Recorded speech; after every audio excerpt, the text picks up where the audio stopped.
Despite getting on in years, the Mazda CX-5 is still a massive seller. Aussies absolutely love it. But the all-new Kia Sportage is starting to make inroads. But does newer mean better? Let's find out.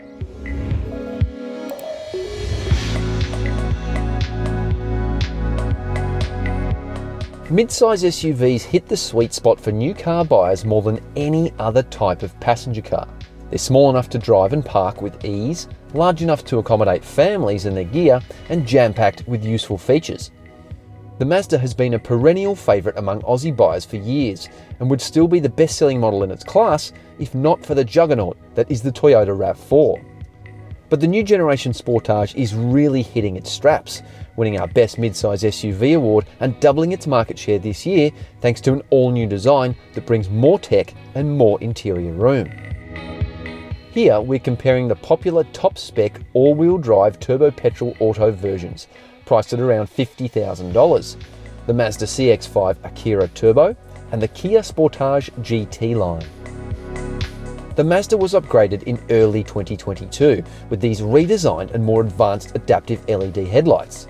New look LED taillights were added too, but not much else. That said, the sleek and sporty look is still appealing, accentuated by 19-inch alloy wheels, a tasteful body kit, roof spoiler and twin exhaust outlets. The Kia is cut from a very different and far more daring cloth. The boomerang LED driving lights take up plenty of real estate at the front, while a more angular design, roof rails and pumped rear wheel arches hint at a more adventurous machine. And there's no exposed exhaust pipes like the Mazda.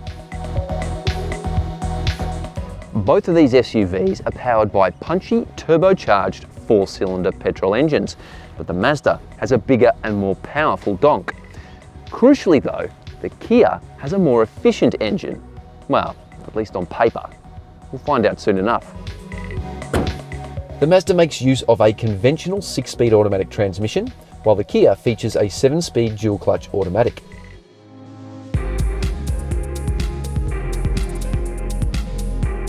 Alright, let's start the cabin comparison in the Mazda, which has a very neat and tidy design that has aged well. It's not exactly what I'd call innovative. It's fairly conservative in a lot of ways, but it's got a sensible layout that will have broad spectrum appeal. Fit and finish is very good, and these Nappa leather seats have been updated to deliver better spinal support than before, and they are very comfortable. The front seats are power adjustable, with heating and cooling functionality as well. Soft touch dash plastics, exposed stitching and excellent tactile feedback from all the controls, along with a self-dimming rear view mirror and heated steering wheel, contribute to an upmarket vibe. Although I've got to say these fake wood inserts are a little bit kitschy. Storage solutions are acceptable with 2 mid-size spring-loaded cup holders, reasonable incidental storage with a 12-volt socket and wireless phone charge pad. The small central bin reveals only 2 USB-A ports and a second 12-volt socket, but there's no rapid charging USB-C ports. You get 3 digital screens, starting with this good head-up display, plus there's a small but well-integrated 7-inch digital driver's display with plenty of functionality, and lastly, the 10.25-inch widescreen. The central display has sharp visuals and a good menu system, but it's not a touchscreen. That's not a problem for the most part, until you use Apple CarPlay or Android Auto, which were not designed with rotary controllers in mind. This is just infuriating. But I do like the dual zone climate controls, compact and intuitive. The reversing camera is, well, pretty crisp and clear, but there's only 2 different views and they use the same camera, and there's no touch and drag 3D mode, which lets you manipulate that image a bit more. You do get a 360-degree bird's eye view and parking sensors front and rear, so you'd have to be doing something pretty special to ding the car while parking.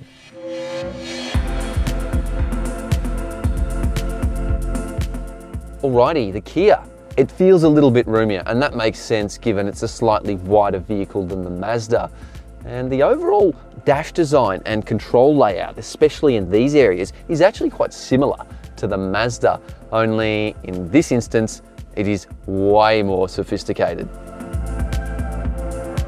The power adjustable front seats are roughly the same size, but the leather quality in the Kia isn't as plush. The seats aren't quite as comfortable for my slim frame either, but bigger sorts will find them a good fit. They also get heating and cooling like the Mazda. Material quality in the cabin is generally very good, but the soft touch dash plastics and stitched leather aren't quite as nice, and there's more exposed hard plastics in this vehicle. It also misses out on a heated steering wheel, but it does have a self-dimming rear view mirror, and again it gets the interesting timber-like inserts of the Mazda. Compared to the Mazda, the Kia has better storage, with extra space for bits and pieces below its fold-away twin cup holders. You also get a 12-volt socket, USB A and C ports, and a wireless phone charger. The central storage bin is roughly the same size. The Kia has more tech.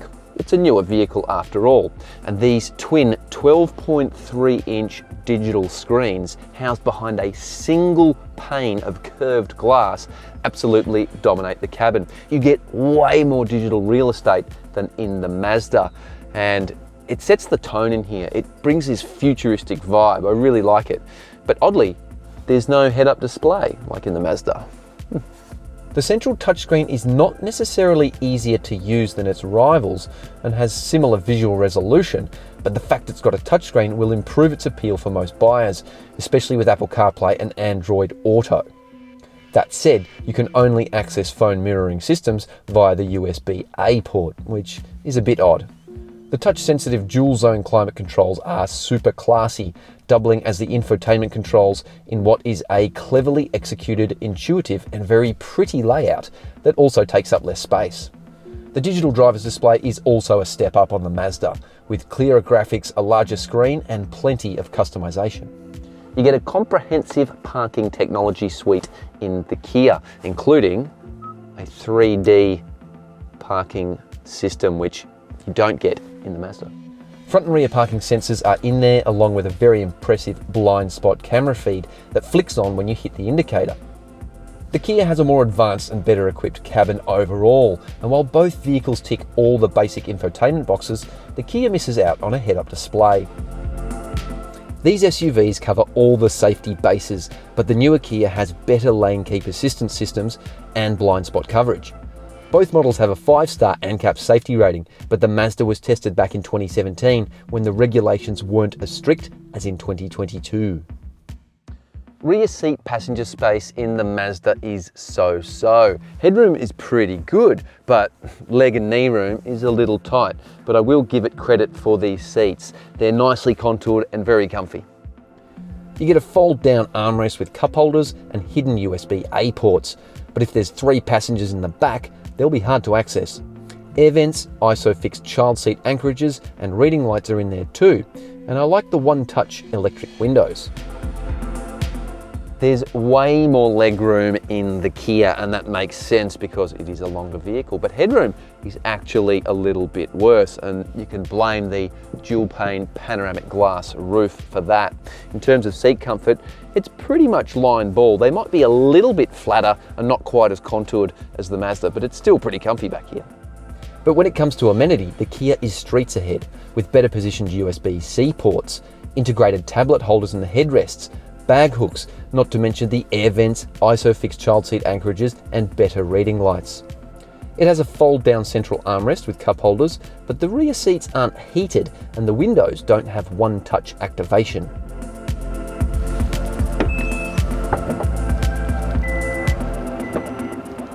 Both boots have power-operated hands-free tailgates, but the Kia has more boot space overall and better flexibility. That said, when we measured up the boot openings, they're about line ball. This one is just slightly wider.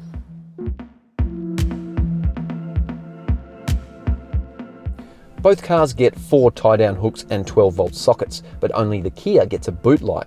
You get split folding rear seats to open up more room, with boot levers located in both vehicles. The Mazda gets 40-20-40 split, while the Kia just gets the 60-40. The Kia has a full-size spare wheel, but the Mazda makes do with a smaller, space-saving spare wheel. There's no doubt the Kia is winning at this stage, but can the Mazda close the gap on the road? Cue the driving music.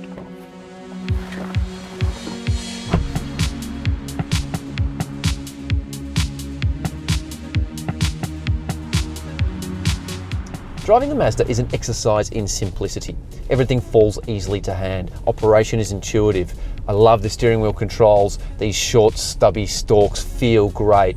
It's just a pleasant vehicle to drive. It's very, very civilized. The 2.5 litre turbo petrol is an absolute perler, giving the CX-5 an attitude of quiet confidence. Its silky smooth power delivery and lusty bottom end make slow-speed urban driving a doddle, while its considerable power reserves deliver addictive acceleration when you want to get a hurry on. Direct and well-weighted steering and an enthusiasm for corners and turns make this a fun-to-drive and engaging SUV.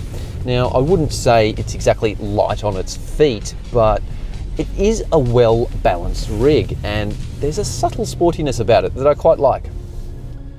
The SUV's family vehicle roots haven't been forgotten, and its chassis balance delivers good ride comfort as well. The suspension absorbs smaller bumps easily and deals with larger knocks and obstacles without too much body movement.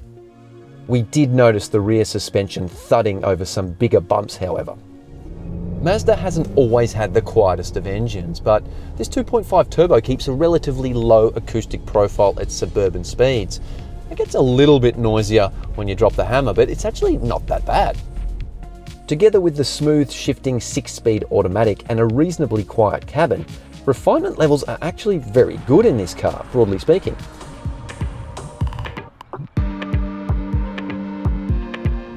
Okay, we are in the Kia now, and right away there's a greater sense of sophistication about the way it sits on the road, the way it behaves. The steering is not quite as nice as in the Mazda. It doesn't have the weight, it's a little bit lighter, but it is probably a little bit more responsive, and there is certainly a real sense of involvement when you get behind the wheel in this one. The smaller and significantly less powerful engine doesn't have the muscular low-end response of the Mazda, but it still generates enough torque to propel the car quickly from standstill. While the dual-clutch automatic transmission is a more advanced gearbox with faster and sportier shifts and an extra gear, I actually prefer the Mazda's conventional gearbox for its smoother response, especially at lower speeds, and potentially cheaper repair costs if something goes wrong. Handling dynamics are better in the Kia. It turns into corners more keenly, it tracks through them with more confidence and enthusiasm, and it is a more engaging vehicle to drive. I guess you could say that Sportage name is warranted after all. Kia's decision to develop a unique suspension tune for the Australian marketplace feels like a smart move. But it's not just a sporty number, it offers better ride comfort than the Mazda as well, soaking up bumps and lumps with more composure and settling quicker after traversing speed bumps, for example. In terms of refinement levels, I was expecting the Kia to blow the Mazda out of the water in every respect, but it doesn't. The engine in the Kia is a little bit louder, a little bit coarser, but most other elements the Kia wins out. The suspension doesn't thump and bump as loudly over speed bumps and big ructions, and road noise, tyre noise is probably a little bit better damped in this vehicle as well. Visibility out the front and sides is pretty good, but like its Japanese rival, rearward vision is poor, especially if you've got extra heads in the back seat. In the name of efficiency, neither vehicle lived up to its fuel efficiency claim, but we did find the Kia to be more efficient, which is no surprise given its much smaller engine and more advanced transmission. Despite higher average annual service prices, the Kia should have lower ownership costs by virtue of its $4,000 cheaper purchase price and lower fuel costs. The Kia also has a better warranty, but the curveball here is retained value, with the Mazda depreciating less, historically speaking.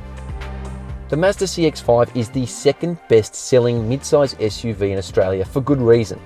It looks great, drives well, has a handsome equipment list, and way more positives than negatives. But the Koreans have done their homework, and the Kia Sportage is now one of the most compelling SUVs in its class.